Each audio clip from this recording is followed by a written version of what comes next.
So if you've watched football for long enough, or if you've played football at all, even, you definitely know how this goes. The ref makes a call, and it is what it is. It's one whistle, it's one decision. And an entire match, even low-key, your whole season could get fucked by a single ref call. But there's nothing you can do about it. Every single time they blow their whistle, after they make that decision, it is what it is. I was watching this one basketball game, and they were talking about how the refs are undefeated.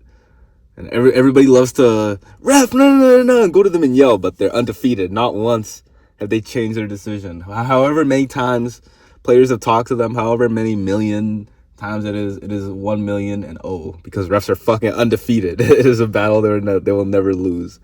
But that is not to say that they do not make some horrendous fucking calls sometimes. And we're about to go through 7 of these worst calls that fans still have not forgiven, although so many years have passed. The first goal, this is a legendarily bad call. It is the ghost goal, Watford versus Reading. Horrendous call. So bad. So, it's just a regular play of game, Watford versus Reading. The ball literally gets crossed in. The goalkeeper catches the ball. They keep playing as normal. And somehow the ref thought it, crossed the line, so he gave a goal. And, it was showing replays. It was literally not even close. None of the players on the field thought it was a goal until the ref signaled so. The ref later admitted that it was wrong and it was a bad call. But all the players were like, what the fuck? All the Reading players were like, our goalkeeper just catch the ball, we try play out back, and we concede? What?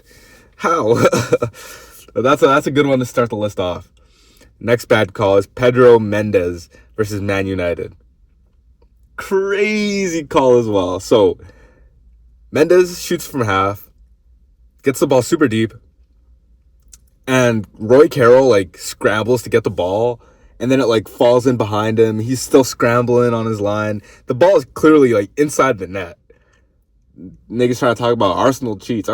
What about Man United? The ball was so deep in the net, and both the ref and the linesman just missed it. They just weren't even watching.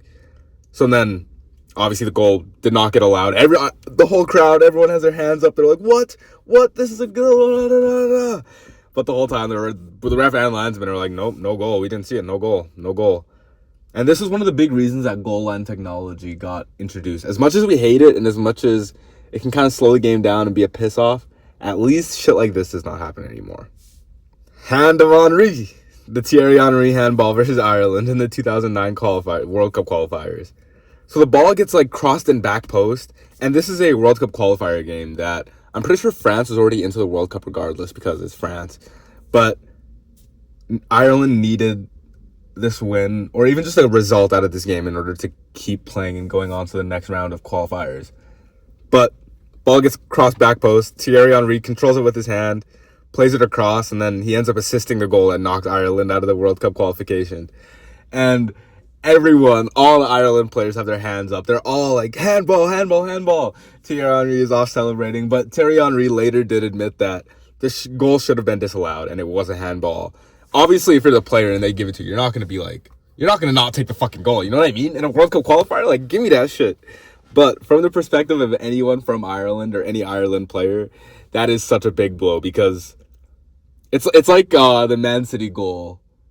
He got kicked in the back of the leg, and then it's how does that even stand? But the thing is, we have VAR now, so that's allowing that is crazy. Back then, they didn't have none of VAR or nothing. So the refs only see what they see in it. Oh, speaking of VAR, this is an insane one. The VAR chaos of Liverpool versus Spurs in 2023. So it's Liverpool versus Spurs, a Big Six team, but there was another player down the line holding him on. And VAR does their check, and they said check complete. The goal was onside, so it should have been allowed. But just because of the VAR communication, it ended up being a goal disallowed. And I'll play the footage. Okay, I won't play the footage yet. I'll play it in a second, but it's hilarious because they all realize, one dude is like, hey, it's been given as offside. And he's like, yeah, a goal was onside, so a goal stands. Check's complete. And he was like, no, but the goal's been given as offside. And he was just like, and they realized what they did. They were all like, fuck, tell them to delay play. And they were like, no, they already said check's complete. There's nothing we can do now. All it was just VAR made a communication error that robbed Liverpool and Luis Diaz of a goal. And Pugmole later admitted that it was a massive mistake, and they took accountability for the mistake, and all was moved on from, and the VAR just had to refine their process a little. But I guess it was bound to happen in introducing a new thing like VAR. And every single year there are new kinks that are ironed out. But hopefully, with every year that passes and more mistakes are made, more mistakes are fixed, and then we don't continue to run into issues like this. Because in VAR's defense, they have made shitty non-calls, but they haven't. Every time they've tried making a call, I don't think they've missed a call, to be fair. All right, coming in at second last place is Bruno Fernandes's goal versus Man City. Marcus Rashford was definitely interfering the play. He was right in the middle, right in front of the goalkeeper, and Bruno's goal still stood. Everyone was talking about how, Rashford is right interfering in the way of play. He was so far offside. Everyone assumed it would be given off, but the goal standed. And this created the biggest confusion between what does interference even mean? Does it mean if they're actually getting involved in the play, or if you're standing right in front of the goalkeeper? Is that not interfering play? And there have been countless other times that it has been given. So it definitely is counted as interfering play. But in this scenario, VAR just decided to let it slide for some reason. And the last one, which is probably one of the most iconic games of all time, is 2016 Leicester versus Chelsea.